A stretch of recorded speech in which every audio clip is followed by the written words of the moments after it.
All right, claim number 3. Systemic racism isn't a theory. It's our lived reality backed by data and history. Okay. A theory. It's our... So she's basically saying it is very real, systemic racism, and it's not just a theory. All right, let's see. lived reality backed by data and history.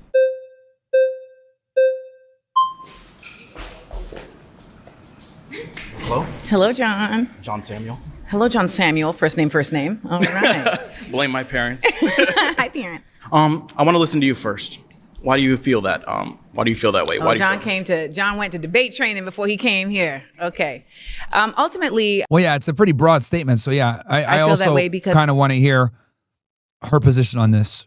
it's simply just facts. It's in the books, and that's why there have been laws to challenge it. There have been innumerable instances where actual systems were created specifically for the impediment of Black people to advance. We have Okay, that is true.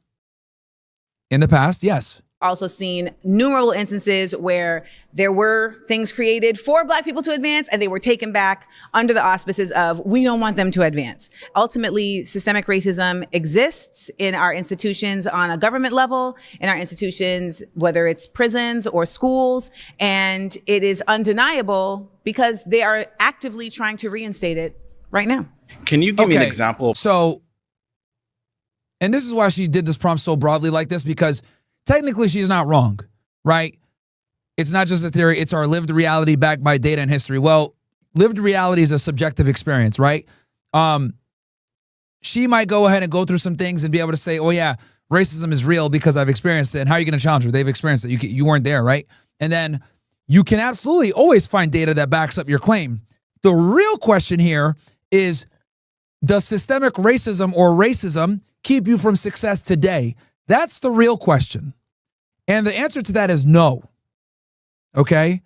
Systemic racism is no longer a valid excuse to keep you from attaining success in the United States. Okay? So that's the truth. Technically, she's correct when she says systemic racism isn't a theory. It's lived reality. That's subjective, so you can't say whether that's true or not. And then she says it's backed by data and history. Yes, it is. It is. But I would argue, is systemic racism alive today to the point where it will impede you from success? I would argue no, not at all. Racism will always exist. Everyone is inherently racist to a degree. You can even make the argument that there are some systems of systemic racism still alive to this day, right? For example, the Ku Klux Klan still exists. I'm a member, just kidding. But all jokes aside, the KKK still exists. They're a remnant of a time prior where systemic racism was more widespread. But does the KKK existing today keep you from success? Absolutely not. So, just because you've lived through some level of it, or it's backed by data and history in the past, does not mean that it affects your current or your future. And that is the big distinction. But let's see what this guy responds. Of one of those systems that you believe perpetuates that cycle of racism? Redlining? Okay. Yes. And how does that, can you elaborate? Okay, this is the second time she's brought up redlining. Guys, redlining, by the way, for those of you that don't know, redlining is basically a practice where the banks don't give you a loan if you live in certain neighborhoods based off the property value because they look at you as a more risky client to give a loan to, right? So lenders are worried about giving home loans to individuals that live in certain areas. Hence why it's called redline. You're in this area, redline can't give you a loan. And her argument is, since Black people live in lower socioeconomic areas that have lower property values, banks don't give them loans, and it's harder for them to get a home. Because getting a home is one of the ways. Going to college and buying a home are one of the fastest ways to grow wealth. So she's saying the fact that they were redlined affected their ability to impeded their ability to create wealth later on. Dude, that law was rescinded in the 1960s. Okay, by 1968 it was illegal. By 1975 it was pretty much completely abolished. Okay? So I think enough time has elapsed where you cannot use the excuse of redlining anymore, dude. Like, come on, bro. Come on, man.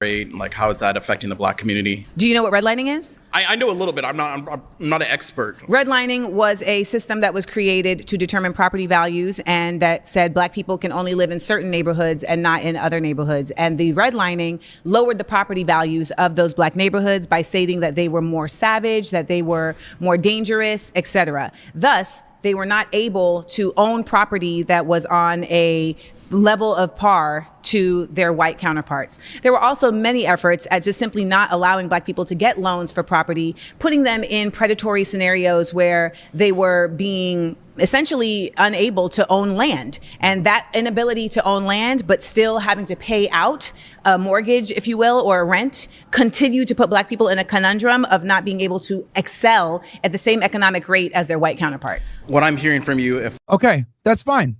That's a fair claim. It is real. I'm not disputing that. What I am saying is that redlining is no longer a valid excuse to justify your mediocrity. Let's just be honest. This is something that was outlawed in 1968, and by 1975 was pretty much abandoned completely. So, again, technically, her prompt is not lying. Systemic racism is backed by data and history. You can use redlining as an excuse. However, dude, we're talking about 40, 50 years ago. Now, maybe even more. Okay? Just because your parents or your grandparents had to deal with that does not mean that you can't deal with it. There's plenty of people that grow up with very poor, without opportunities, that are still able to make something of themselves. Okay? So once again, comes back to my original position. If I were to debate her on this, I would say, though what you are saying is true, and this is historical fact, these limitations no longer affect black people today in this way. If we're in the 1960s or 70s, we can have this discussion. But in 2025, there is no discussion. You're just a fucking loser, if we're going to be honest here.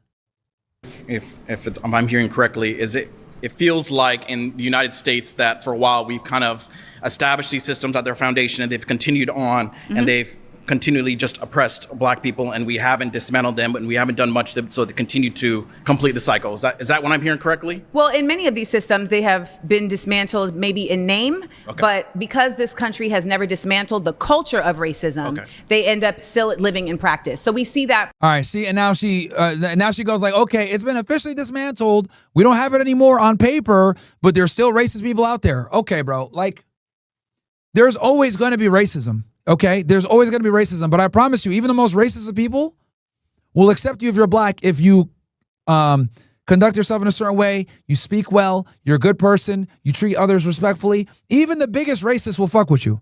Guys, hell, there's a bunch of racist people that love me. Yeah, we like this guy, right? So competence is universal. Intelligence doesn't have a color, okay? People will always respect people that work hard regardless of their skin color, right? Now, I'm not sitting here telling y'all to make people want to like you, but what I am saying is that success tends to be contagious and people respect it regardless of your skin color, okay? The most racist niggas still watch the NBA a lot of the times, or NFL football. Excellence is respected universally. Now, I'm not telling you guys to do this so that you can get approval from other races. I'm telling you guys to do this so that you become a better person, and the byproduct of that is people are just going to fuck with you and respect you. Okay?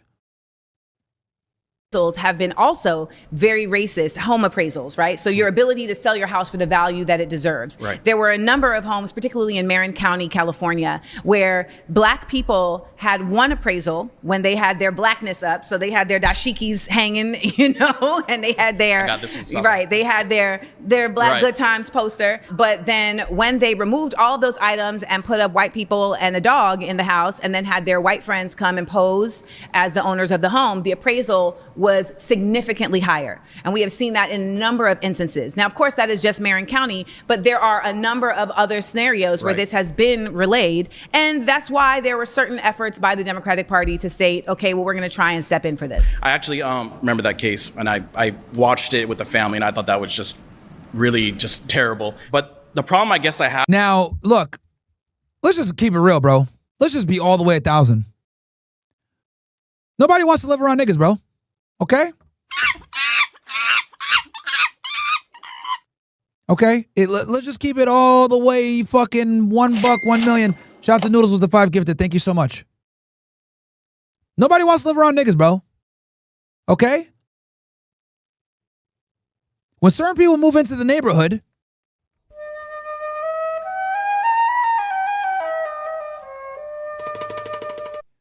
house value? Well, when other niggas go ahead and move into the neighborhood, property values go down. It's a fact of life, bro.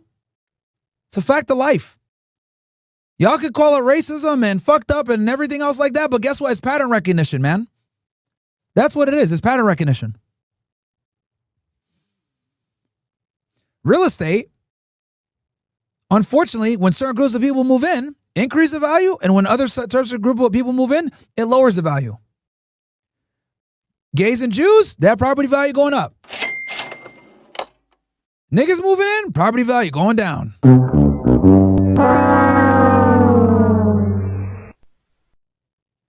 So now, I get what you guys are saying. Oh yeah, exactly, proving her point. That's life though. That's just reality. All right? Like, predominantly white neighborhoods, values are up. School systems are better. In most cases. It is what it is, man. But here's the other thing too that she's like,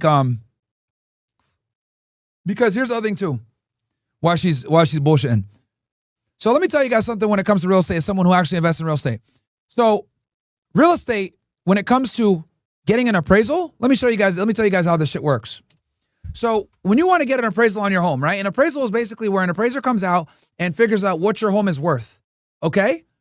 The majority of residential real estate when it comes to appraisals is based on what? Comps, aka comparables.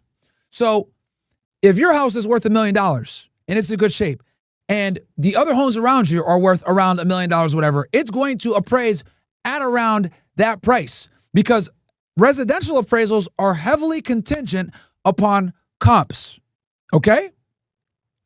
Very important. So she's over here saying like, oh yeah, they did this thing in Marin County and it's appraised significantly less, blah, blah, blah. Well, what were the comps in the area? Because there's a certain level that the appraiser has to stick to make the comparables make sense. Does that make sense, chat? So if all the houses around you are worth $1 million and your house is to the same level, you're not going to get that much of a big difference unless you have like some issues with maintenance, termites, or some other problems. So what she's saying is, the reason why it got such a low value is because they had the dashikis and all this other shit. But what she's not telling you is there's a bunch of different factors that go into the home maintenance. Were there termites? Was the kitchen out redone? Were the bathrooms fucked up? Right? Bathrooms and kitchens are some of the fastest ways to improve the value of your house. How was the roof? Was the roof old? There's so many different factors that go into it. She's obviously able to say, oh, they had dashiki, so that's why it was brought down. But I guarantee you, if we were to look at those appraisals and actually compare, right, the comps to that house, there was probably structural problems there that lowered the value of the home because appraisers don't like to give a house significantly less compared to other houses around us. Does that make sense, chat? So for them to give you a significantly lower appraisal compared to other houses in the area based on comps, that fucks it up for everybody. Just so you know. That fucks it up for everybody because now that lower house brings everything down. So appraisers are not incentivized to just drop your shit off because of race. Now, I'm not disputing the fact that that could be a factor, right? But what I am saying is, if you have a house that's cared for in a good area and the comps are a certain level and you take care of your house, whatever, if niggas go in and see some dashikis, that's not going to lower your value that much. It really isn't to the way that she's talking. I guarantee you there were structural problems there that really fucked it up. And a lot of the times, they barely go in the house, just so y'all know. When appraisers go in, they don't go into the house like that. They check some areas here and there, kitchen, bathrooms, etc. But they're not sitting there like analyzing like, oh yeah, this wall here. Oh, these pictures are weird. Nah, bro. Not at all. Have with systemic racism is, I guess, for somebody like me, where my family comes from, the deep South, you probably don't even know it, Aliceville, Alabama. Okay. That's where my grandparents are from.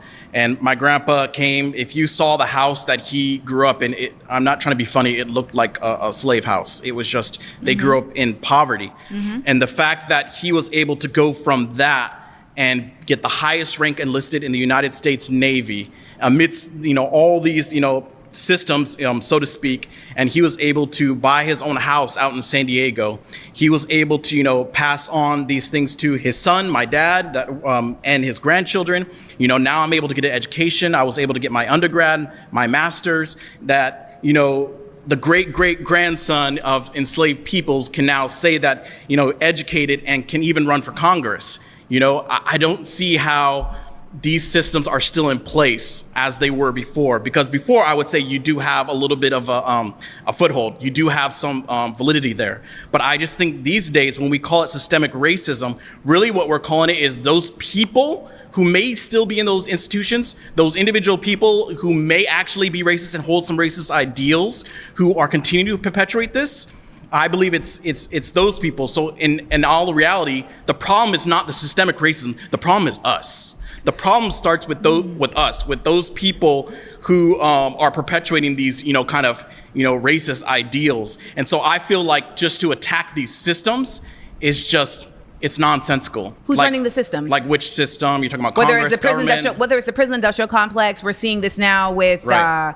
With immigration and ICE. We're seeing this also with the effort at not making schools available for equal level of schooling available with the voucher systems that are now allowing tax dollars to allow people to go to segregated schools. Right. Who is controlling those systems? So for instance, in Tennessee, right? Yeah. So in Tennessee, you have a Senate and a House of Representatives that is largely controlled by white Republicans and that have actively said, we are not going to consider what the people want in our constituencies. We are going to simply just do what we want to do, to the point where they have removed. So it's only in those states that have largely white legislators or largely white people are controlling these systems. I'm not trying to put All right, words in your guys, mouth. I'm so sorry. You have been voted out. Please return to your seat.